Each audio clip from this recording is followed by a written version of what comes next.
Every spring, on the campus of a small liberal arts institution in Portland, Oregon, a special ritual takes place.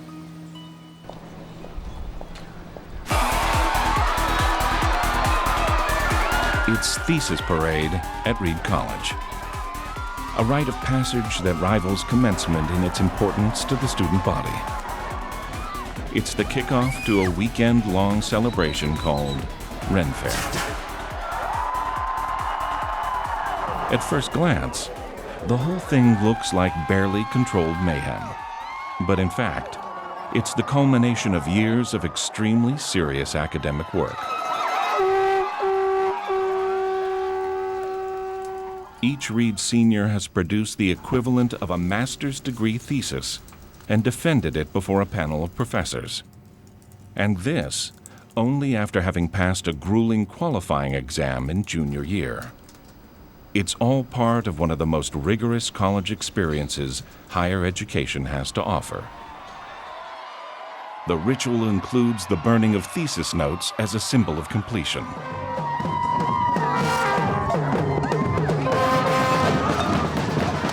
The senior thesis is the single most stressful thing. Most undergrads don't have to go through that. And so when you turn in that thesis, you physically turn it over. And they give you your laurels of victory. And you walk out that door into the senior thesis parade.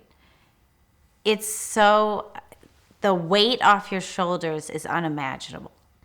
And that's when the pressure cooker goes off.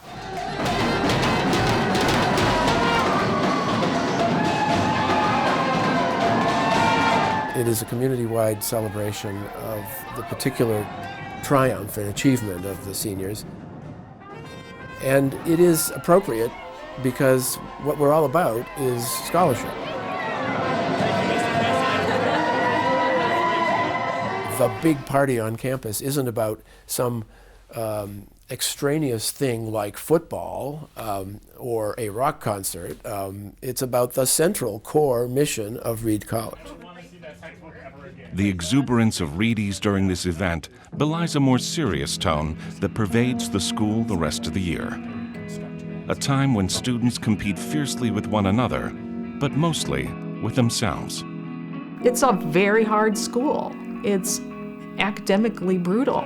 If you have charged surfaces curving around in space. Well, I think Reed could be in a class by itself as far as what they expect of their students. They have extremely high standards, and they expect everybody to rise up to them. It was very high stress, very high pressure. Working most of the time is my memory. I think it's easier to understand how the Reed undergraduate education works if you think of it in terms of graduate school. But for all its impressive rigor, Reed has aroused some negative impressions over the years. When I was looking at coming to Reed, people would say, "Oh, but that's a hotbed of communists. How could you think of going there?" A lady calls up my mother and says, "I understand you're sending her to Reed. You know, that's a godless college." Atheism, communism, and free love, yeah. The Reed, mottos. Well, I was kind of disappointed. I didn't see any free love.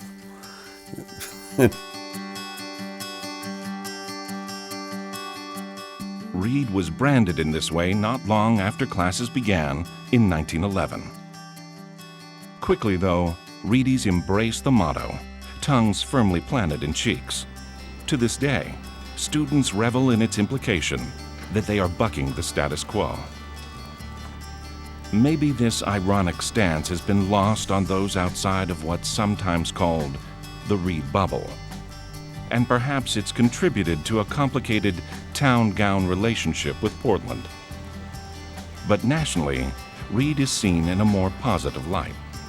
As they say, the further you get away from Portland, Oregon, the better Reed College looks.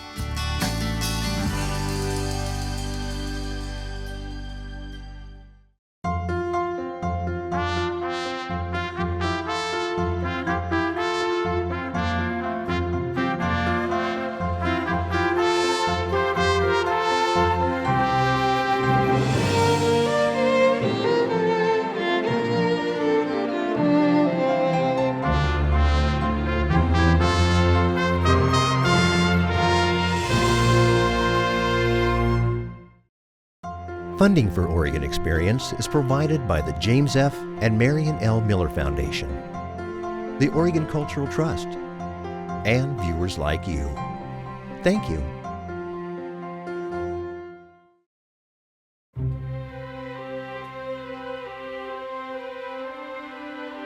In the mid-19th century, serious entrepreneurs were flocking to the boomtown that was Portland, Oregon.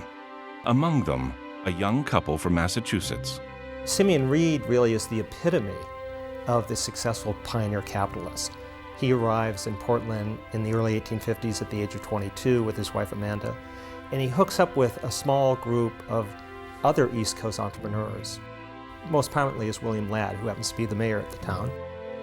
Together over the next 40 years, they engage in a number of investments in business enterprises, and the most successful of which is the Oregon Steam Navigation Company, which makes them all a fortune. In 1867, another young New Englander came to town to serve as pastor at the First Unitarian Church. Thomas Lamb Eliot quickly became a prominent figure in his adopted community, and something of a social conscience as well. In Thomas's mind, wealth and power are gifts from God, essentially, and there's a responsibility to God to use those for the social betterment of others. He's very influential in convincing his wealthy parishioners that social reform is something they need to invest in. Eliot became a close friend and confidant to the Reeds. He wasted no time in urging them to put their fortune to good use. Eliot very carefully and skillfully navigates toward this dream vision of creating a college, and it's clearly his dream vision. The Reeds aren't necessarily bound to create a college of any regard, but they trust him quite implicitly. So that when Simeon Reed dies in 1895, he leaves a will in which he specifies that his wife dedicate a portion of his estate toward the establishment of some type of educational facility for the betterment of Portland. Eliot continued to cultivate the idea of a liberal arts college with Amanda Reed, but when she passed away in 1904, her will created some confusion. There's a couple key parts in the will. One describes the Institute as being dedicated to the practical knowledge of the citizens of Portland, and at the same time it describes the Institute as being set aside for science, lectures, and the arts. And in another portion of the will, it specifies that it be for manual training, and at the same time says that it's dedicated to the fine arts. It took a protracted legal battle and a team of national education experts to sort things out. In the end, the decision was made. Reed would be a liberal arts college.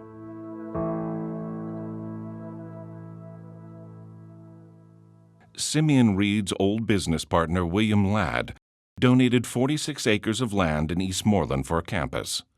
Then Eliot went about selecting an architect.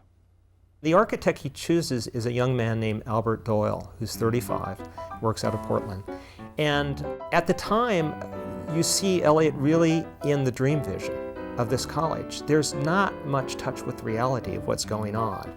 And some of the early drawings that Doyle puts together is this sort of Xanadu of education out in Eastmoreland. It's enormous. The financial resources bequeathed by Amanda Reed in no way matched the extravagance of these plans. It's not enough to build the Xanadu, but it's enough to build a modestly well-appointed college, essentially, and that's what he starts to focus on when he comes back down to earth. And he sets out to find a president, a new visionary leader to start this college. After some searching and setbacks, Eliot and the trustees found their man. I think they were looking for a progressive person, and they found him. William Trufant Foster was the youngest president appointed at that time of any college, university. He was a product of Harvard, Bowdoin. He'd been connected with many of the Ivy League schools. Foster was known to be very disillusioned with the current state of American higher education, and in particular with the Ivy League. He felt the faculties were wonderful, but that something was wrong with student life, and somehow the educational mission was getting lost. It was almost like they were, in his mind, more like country clubs than universities.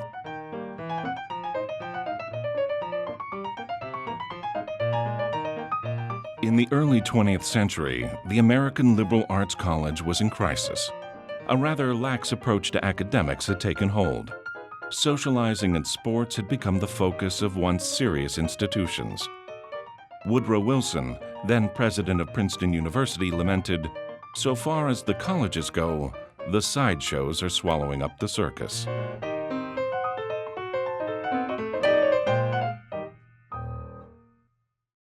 Foster at the time is 31 years old. He is a professor of rhetoric and argumentation at Bowdoin College. He is known as a very up-and-comer in academic circles, and also something of an upstart. And he brought all kinds of East Coast sensibilities, but also a kind of East Coast rebellion to Portland, because he was trying to get away from what he saw were some of the excesses of the East Coast establishment and create a brand new kind of educational institution out in the Northwest. After visiting 100 different schools across the country, Foster devised a detailed blueprint for what he called the ideal college. It is essentially the intellectual charter of Reed College. And this is what he pitches Eliot and the trustees on when he arrives in Portland for his interview. And they are very impressed. The trustees offered Foster the job immediately. Foster, in turn, wired his wife back east, proudly stating, "elected president." But something got lost in translation. When the telegram reached Bessie Foster, it read, "electric president." The erroneous phrase would turn out to be more accurate than anyone could have foreseen.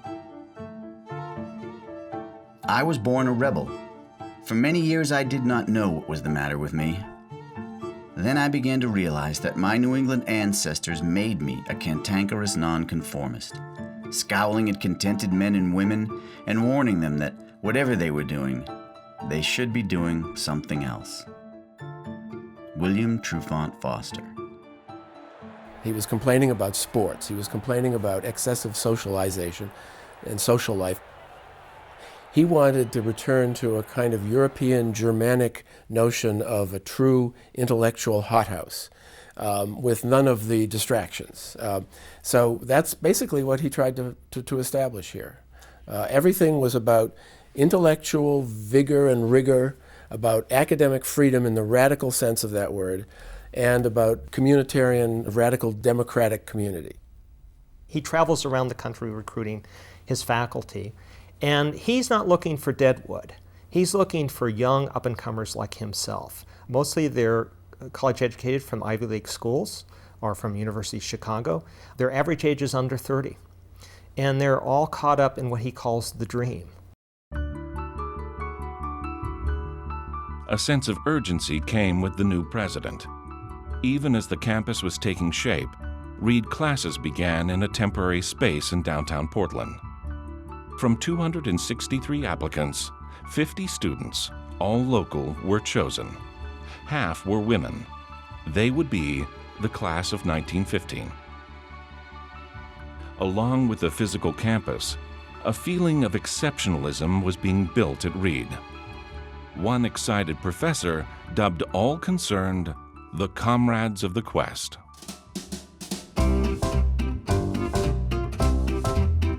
They're going to take the world by storm, and they're going to make Reed first rank among all the colleges in the country within the first 5 years.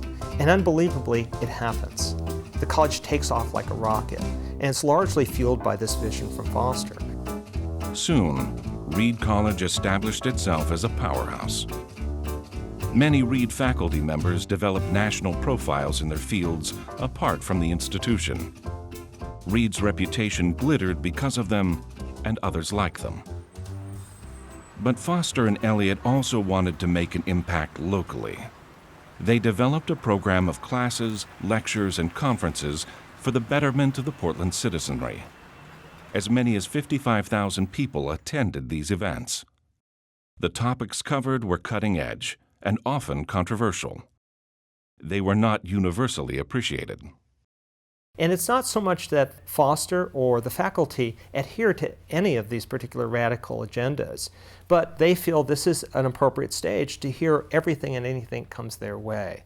And free expression is what they're dedicated to. But it's very much misunderstood in parts of Portland. Foster and his comrades of the quest, if you will, hit the street like a bunch of zealous foreign crusaders, and they take no prisoners. But what really tarnished Reed's image was Foster's stance on the growing conflict in Europe. An avowed pacifist, he failed to heed the tone of the times.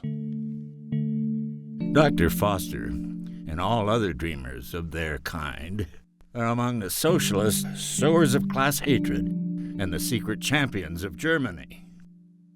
Mr. Foster and his fellow pacifists should be made to take the front line in the military mob that we would have at the start, so that they would be sure to be in the slaughter. Reed has the earmarks of being a hotbed of socialism. The people of Portland were not pacifists, by and large. The opinion leaders, the civic leaders, the business leaders, they were not pacifists. They supported the war effort.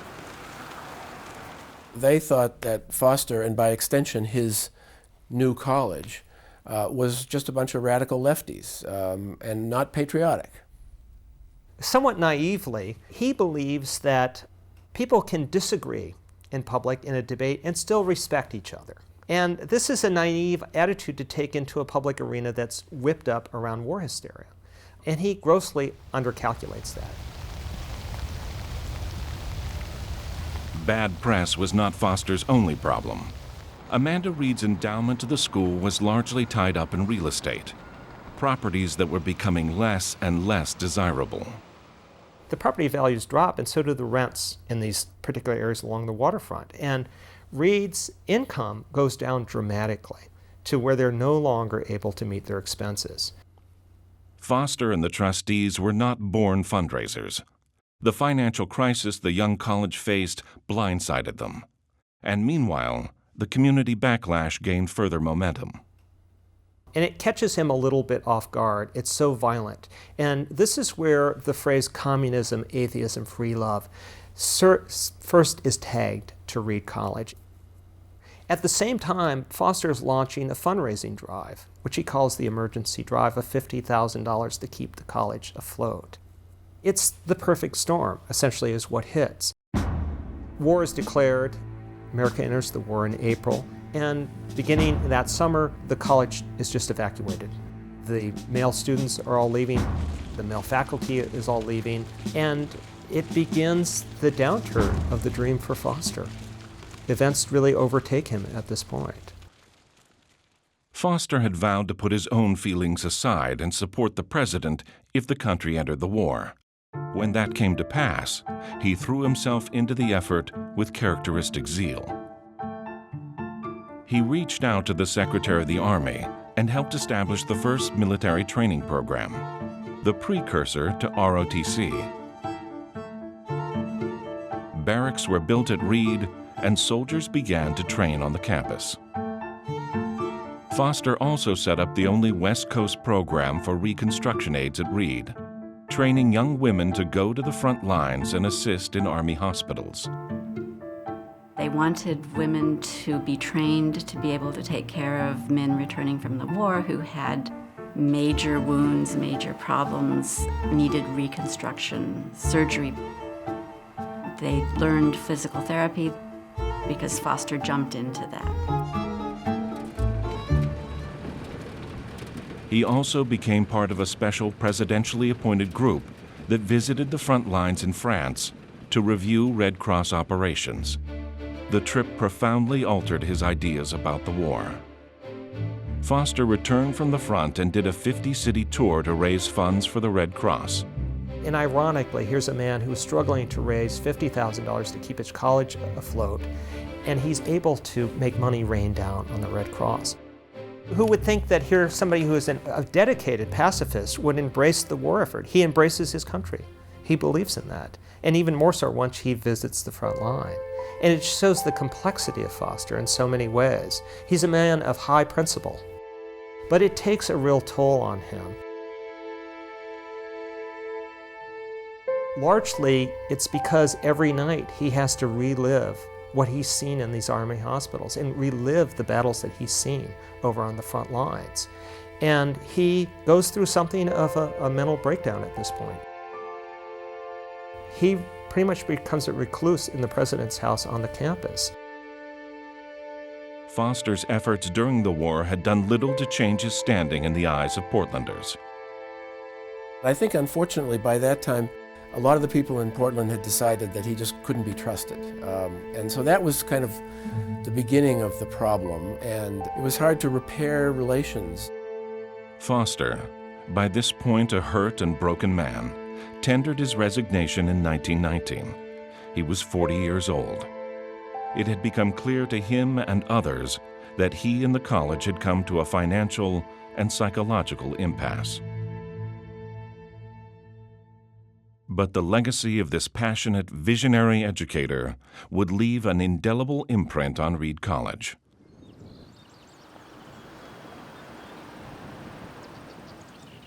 In some ways, Reed's second president represented a new beginning for the college.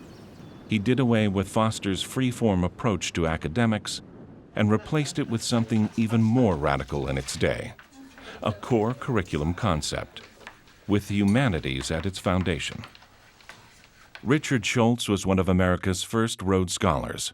He brought conference-style learning he'd experienced at Oxford to Reed. Towards Antigone, in a way, Creon is being a more pure to democracy by observing. It's studying humanity from the very beginning all the way up into the current date and bringing those findings to bear on the world at large, essentially. And so what Schultz feels like the education should be dedicated to is creating people who are good human beings. With Schultz's appointment, Reed received a modest influx of financial support. The new president then went about hiring professors more in line with his vision. But faculty holdovers from Foster's tenure felt threatened by this change. The seeds of conflict were planted. Schultz died unexpectedly only 3 years into his presidency. Once more, Reed College was thrust into crisis, and a faculty power struggle ensued. Finally, under President Norman Coleman, a compromise was reached. They consolidate all the innovations of Foster and Schultz together, and they streamline them. It is strictly to pursue a program of the life of the mind. It is driven by this small faculty oligarchy that's established. They were the ones who created this notion that Reed is all about knowledge for knowledge's sake. We are not here to get you a ticket to the better life. We're not here to get you the credentials for a better job. We're here to satisfy your craving for discovery and inquiry. Essentially, the program they create with that purpose in mind becomes the dominant paradigm for Reed for the next 80 years up to the current day. Out from under the two formidable personalities of Foster and Schultz, Reed professors began to flex their collective muscle. The once dormant faculty council had awakened and would dominate the school for decades. Though finances were still an issue, this was an era of maturing and accomplishment for the school. In 1 decade alone, starting in 1924, Reed produced more students who went on to PhDs in science than any other U.S. institution. In advanced degrees in social sciences, Reed placed second in the country. Reed's ratio of Rhodes Scholars far outpaced that of schools like Harvard, Yale, and Princeton. A golden age had arrived at Reed College. Reed's culture of intellectualism did not mean that the campus was utterly devoid of fun. Many aspects of life at Reed echoed those of any other campus of its time. Pranks have long played a big role in Reed culture, and probably the most enduring one is the capturing and recapturing of the concrete statue known as the Doyle Owl. One never knows where it might show up.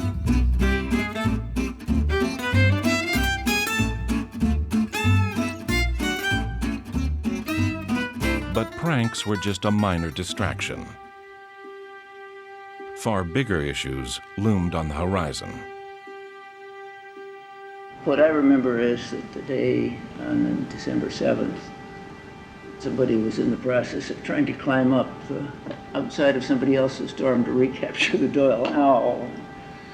And then all of a sudden we heard the news that Pearl Harbor had been bombed. I'll never forget our day in the chapel on Monday, December 8th, when Franklin Roosevelt gave his radio address. Yesterday, December 7th, 1941, a date which will live in infamy. We had very sober faces.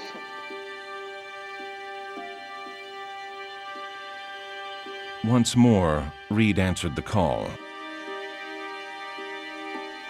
Once more, Reed participated in Army training programs. And once more, many Reed men made the ultimate sacrifice for their country. Those who made it back home returned to Reed with new and often more mature perspectives. And many returning servicemen took advantage of the GI Bill's tuition to pay for their Reed education.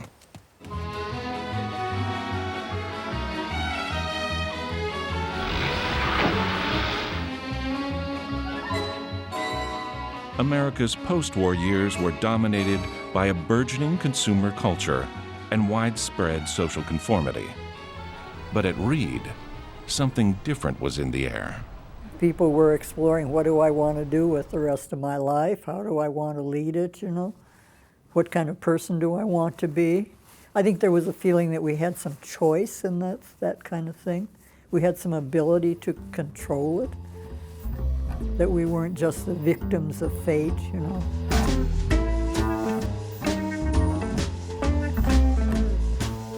And it's a very rich time for them because they're in a student body with all these GIs returning and all this different life experience going on. And they're experimenting and exploring different types of knowledge. And after the war, it really coalesces around Gary Snyder, Philip Whalen, Lou Welch, and that crowd, essentially. Snyder, Whalen, and Welch would go on to be labeled beat poets, members of a literary movement that also included Allen Ginsberg and Jack Kerouac. To many, the beat movement would signal the start of a seismic change in American culture. College in general was not something I had assumed that I would be able to do. So I took the entrance exams at Reed and did very poorly because I was more interested in skiing and mountain climbing. And I read a great deal, but I wasn't very disciplined. But then I had also written some poetry, and it was about mountain climbing. And it was about the sensibilities of mountain climbing. Because that's what started me writing poetry, was that I needed a different way to think and write than prose. And one of my high school teachers sent the poetry over to the college. That's what got me in. My first day at Reed, my parents brought me up here, and outside of the dormitory of Ladd, there was this guy dressed in lederhosen, Tyrolean cap with a feather in it, and he was scaling the outside of the building, climbing with ropes, you know, like a mountain climber. And he was going to visit his girlfriend who lived on the third floor of Ladd Dormitory. And that was Gary Snyder. He made quite an impression. Snyder and his friends had a profound influence on lifestyles at Reed. They were the first to conduct an early experiment in coeducational living. They established the first so-called Reed House. And this is not just somebody living off campus. It's a bunch of students who actually rent a house off campus and set up a new lifestyle there. And it's men and women living that way. And, you know, probably in reputation it's wilder than it actually was. But it's breaking once again with tradition. And it's breaking with tradition in the 50s. And it's creating this bohemian lifestyle. It was within bicycling distance. And, some people stayed to themselves and cooked for themselves, and we didn't see much of them.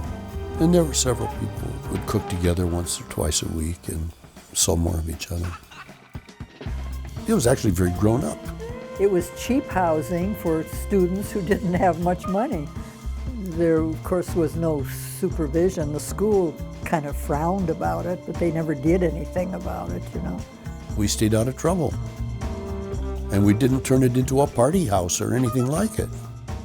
When I think back on it, it seems like we were all really very good kids.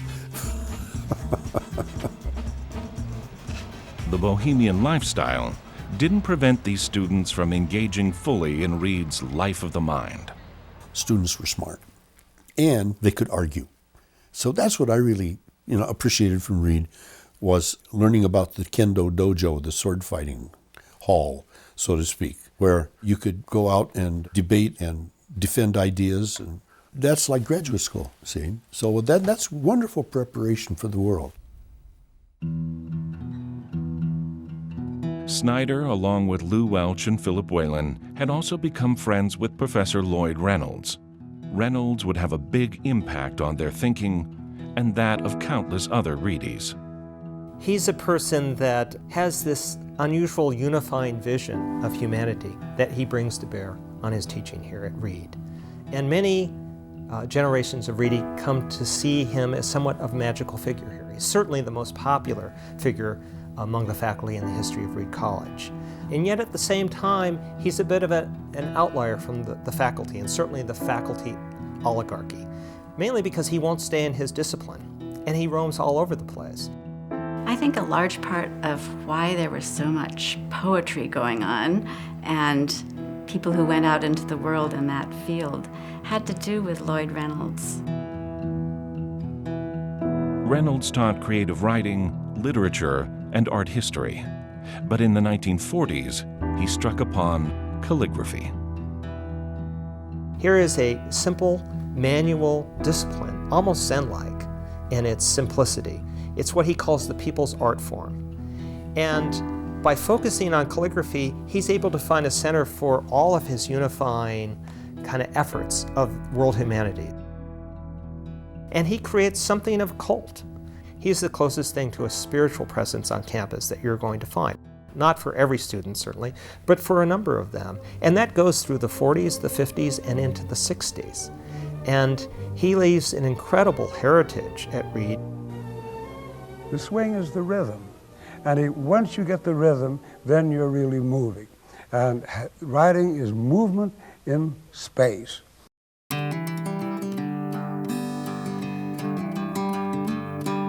Whalen, Welch, and Snyder corresponded with Reynolds for many years after they left Reed. The letters are beautiful evidence of his influence on them. I think they wanted to let him know that they were using this in their life afterwards. So it was a very strong connection throughout their lives. What calligraphy teaches is you can be mindful. And that doesn't apply only to how you write. It applies to how you tie your shoes and how you hold the chopsticks.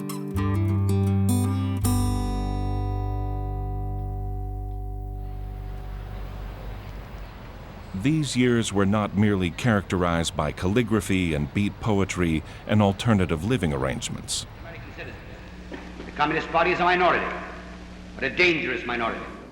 As Joseph McCarthy's Cold War hunt for communists stirred fear across the country, the search by the House Un-American Activities Committee pierced the heart of the Reed community.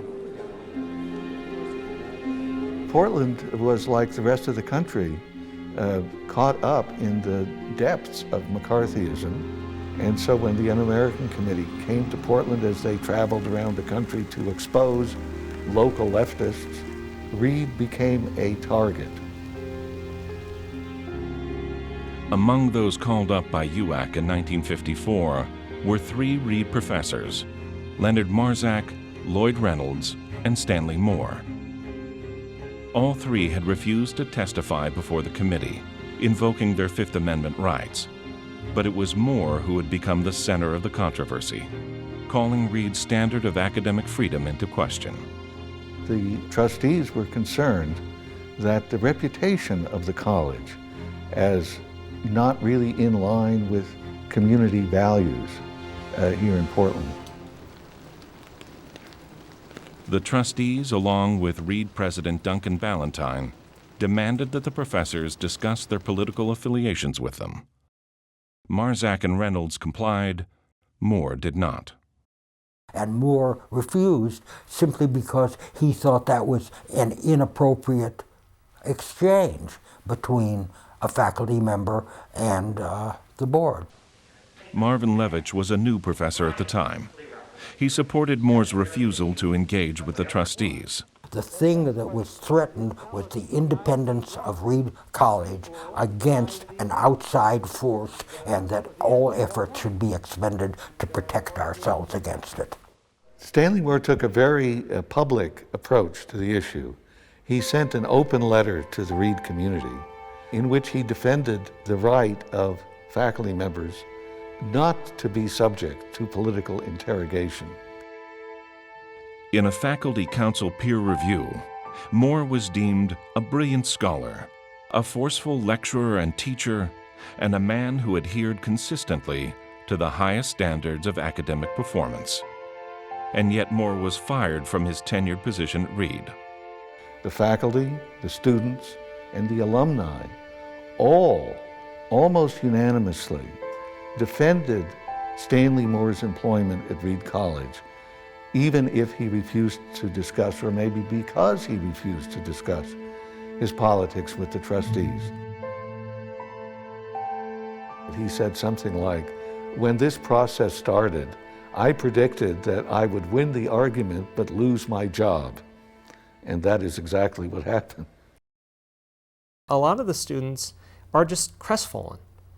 Not so much for the individual particulars of what has happened, but because the college has compromised on its core underlying values, and they're heartbroken.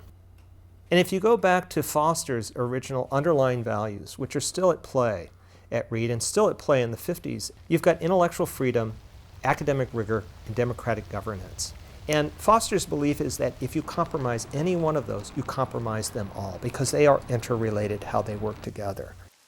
Reed can only defend itself in such a way, and if it violates its principles, it's mortally wounded. As events continued to unfold, the faculty passed a resolution expressing a grave weakening of confidence in Reed's president. Shortly after Moore's firing, Duncan Ballantyne resigned. In 1978, Stanley Moore revealed that he had been a member of the Communist Party, but had quit well before these investigations. If he had wished, he could have told the trustees the same thing that Lloyd Reynolds and Leonard Marsack did, that they were no longer members of the Communist Party. I think it demonstrates that he really was holding out on the principle of academic freedom and the principle of independence of professors from outside pressure. In 1981, a different board of Reed trustees issued a formal expression of regret.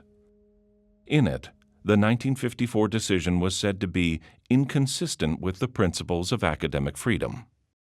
It's a shameful incident in Reed's history, but it's a telling one, and it's a reminder of the kind of political arena that Reed does not function well in.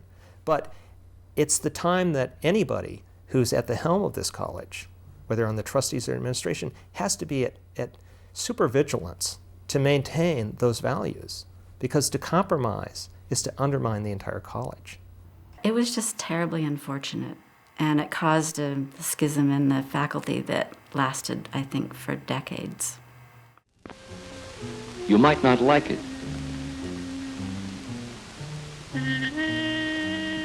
You study here. You study in the rain. You study in the sunshine. It is not uncommon for a Reed student to try and get 26 hours out of a day. It doesn't work out. But there are moments when this seems like the greatest place in the world. To some, the Reed of the early 60s was the greatest place in the world.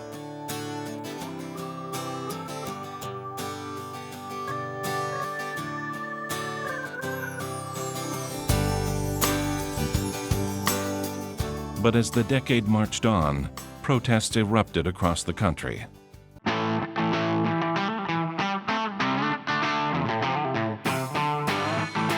Reed was not immune to these demands for change.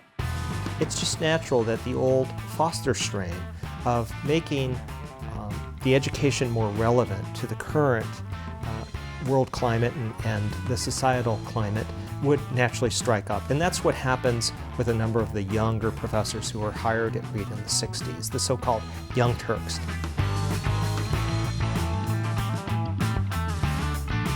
The Young Turks stood in sharp contrast to the long-tenured professors, often referred to as the Old Guard. Prominent among them were Richard Jones and Marvin Levitch. The social upheaval of the 60s posed many questions for colleges like Reed. Most notably, what could be done to make the curriculum more relevant? My answer, which might seem to be the most undramatic and irrelevant answer to be given to this problem, was nothing. Among the Young Turks' concerns were the academic pressures students faced and the dramatic 50% dropout rate. But the undercurrent of tension mostly related to proposed changes in curriculum and the role of politics in academia. Many of the older faculty had been survivors of the McCarthy era. They really didn't take kindly to those of us who were beginning to get active in the politics of the 60s. The Old Guard professors insisted on keeping politics and academics separate, even while some, like Marvin Levitch, privately held sympathetic views. He was actually very much against the Vietnam War and active in local politics. He actually ran Eugene McCarthy's campaign in Oregon, but he didn't talk about that on campus. He felt so strongly that it was important to keep politics out of the classroom. There were some real boundaries, and it's when we began to test those boundaries that things began to get more complicated. I think one of the key reasons why the Young Turks were perceived as a potential threat to Reed was because they were requesting changes or suggesting changes to the curriculum and to the humanities program. They wanted to open it up. Why we're still stuck with that one narrative arc that begins with Homer and ends up with Descartes or somebody. Why we think that's the one thing that there is to say about the intellectual history of humankind seems very strange to me. In 1968, these fault lines were further revealed when a Black Studies program was proposed on campus. Ron Herndon was a new Reed student at the time. All students were supposed to take a humanities course. And I looked at the curriculum and said, this is just a study of Europeans. It was disappointing to me just in its initial stages of claims that were made about the education, number one, being an education that was very liberal and addressed, I thought, the human experience in its broadest expanse. And then I learned that you're only talking about the experience primarily of Europeans, both historically and linguistically, and you're proud of it. Reed's Black Student Union elected Herndon president that fall. Not long after, an idea took hold. We began to say there needed to be a course of study to address the contribution of Black people. Members of the Black Student Union met with faculty and trustees to discuss the issue. But in December 1968, dissatisfied with the lack of movement towards a program, the group made a dramatic decision. They occupied the Reed administration offices. The idea is not to go to jail, but to win this fight to make sure that there's an academic experience for students on this campus that's reflective of more than just Europeans. As awakened Black people, we feel that our education must be useful to our Black community. The education we are getting at Reed will not prepare us to deal with the problems of the Black community. The takeover was peaceful but disruptive. In terms of the faculty debate that was already going on, the Black Studies issue just cranked it up to the next level. It further polarized the two camps. The old guard expressed concerns about the quality of the proposed program. One of the comments from some of the faculty is we don't want to water down the Reed curriculum, the Reed experience, as if we wanted classes offered that weren't of the highest scholarship. That was the implication. I called a person from Harvard who was in Black Studies there, and I asked, what did he think was the possibility of our getting a good person to teach Black Studies to read? He said none. Black Studies professors were in very high demand at the time, and they were in short supply. Reed wasn't really in a position to effectively compete against the Ivy League schools and the East Coast schools for African American studies professors. The faculty voted, and they voted, I think very narrowly, they voted to set up a Black Studies department.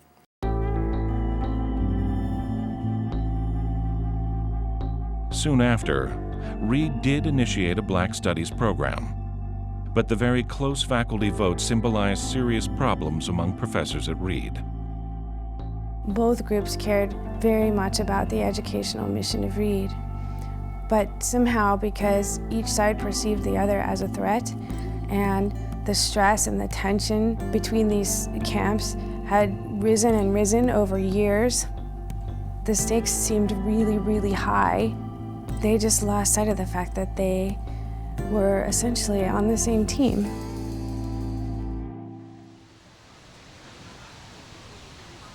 The fragmentation that occurred with the curriculum battles of the 60s served to heighten Reed's ongoing financial crisis by the 70s. Paul Bragdon was chosen as president in 1971. He had to contend with a deeply divided faculty and a grave financial situation. I think within higher education at that time, the story was Reed is going bankrupt. The task seemed daunting. Reed's history was well known to Bragdon. How could I possibly believe that I can participate in doing this successfully when in the history of the college it has never, a problem that has never been resolved? I think that Reed faces serious financial constraints. I would say for the next 2 to 3 years, a need to continue a watchful eye on expenditures, to conserve the resources that we have and to utilize them effectively, and to attempt to develop new sources of support both in the private and public sector. Bragdon was able to get Reed on more solid financial footing. He also put a larger administrative staff in place. These changes made for a more stable Reed College.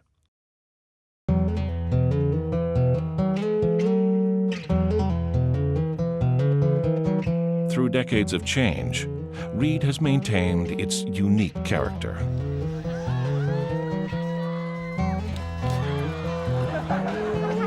What do you think the best part about Reed culture is? The giggles, it's the giggles, guys. That's what it is. It's evident in quirky traditions and in unconventional perspectives.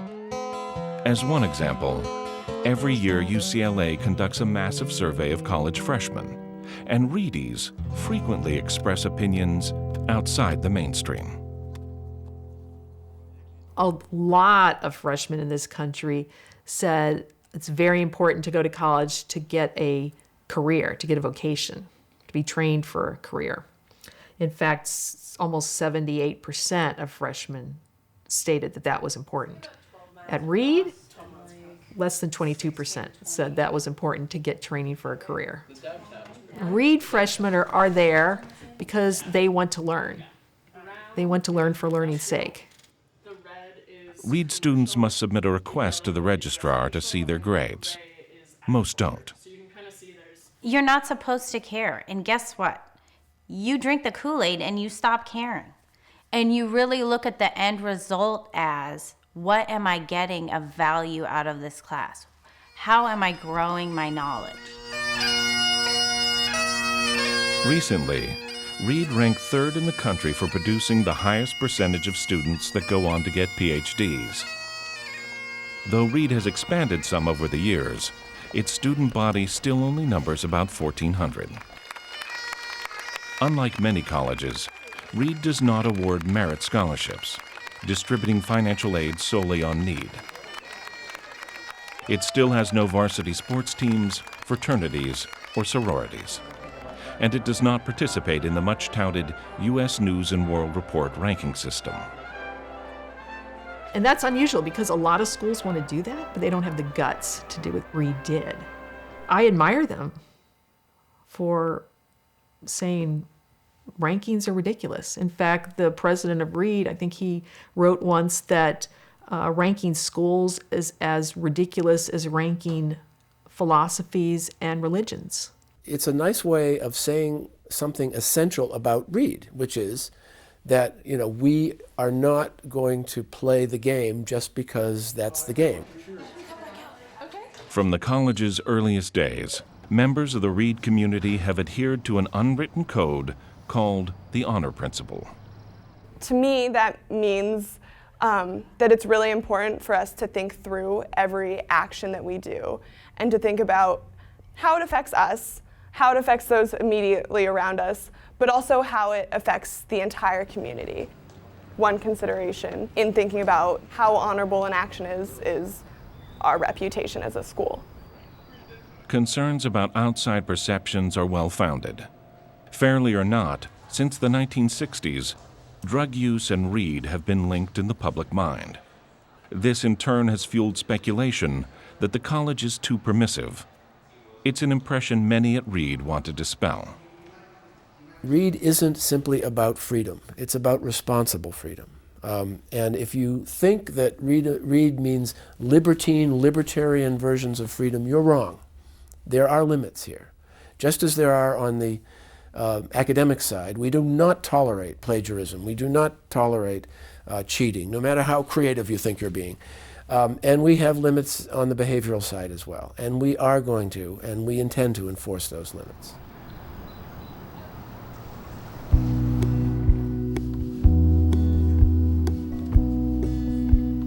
Last Saturday night, I was working on my thesis till, 3 in the morning. That's not exactly a party. I like it, but it wasn't, pretty crazy. Are there occasionally naked students running around? Yes. Are they a minority on the campus? Yes. We have to take these things with a grain of salt. Is that there are a lot of misperceptions about Reed and that some of the more vocal students here appear representative to the rest of the world who doesn't have a chance to hear what maybe some of the more reasonable or less extreme people have to say. Maybe we're a little bit more normal than everyone else thinks. Matthew James Burke. I would just like to see more students come out like Reed students do, who have a great appreciation of the world around them and who they are, and are well-read, can think critically, well-spoken. I mean, don't we need more of those kind of people in this world? I think so. It's worth noting that like any institution of higher learning, Reed is a work in progress. It changes and evolves even as the people who make up the student body, faculty, and administration change and evolve. Each generation adds a new chapter to Reed's story, even as each generation looks to the past for inspiration. The community has struggled for over 100 years with this vision that William Foster put down for us to work with, and it's not an easy vision. And it has suffered. It's suffered financially, it's suffered politically, and it has been a fire. But it has been worthwhile, every inch of it. And that needs to be honored, and that tradition needs to be carried forward. I took with me to Oregon the good and the bad of my New England inheritance, chiefly the bad, it sometimes seems. To reform the world, and quickly, I mounted my horse, spear in hand, and rode forth in all directions at once. I have mentioned the belligerent orator who shouted, "I want tax reform, I want suffrage reform, I want money reform," and the heckler who cried, You want chloroform. I do not blame those who felt that way about me. I hoped that Reed College would continue to stand staunchly, and if necessary, stand alone, for whatever Reed College considered right. William Trufant Foster.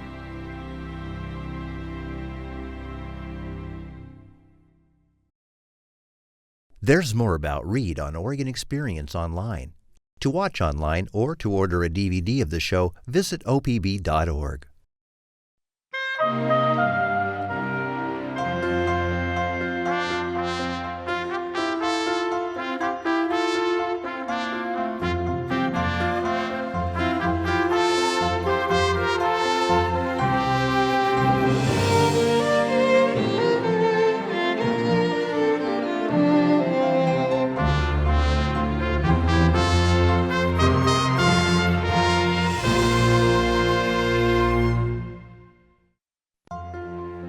Funding for Oregon Experience provided by the James F. and Marion L. Miller Foundation, the Oregon Cultural Trust, and viewers like you.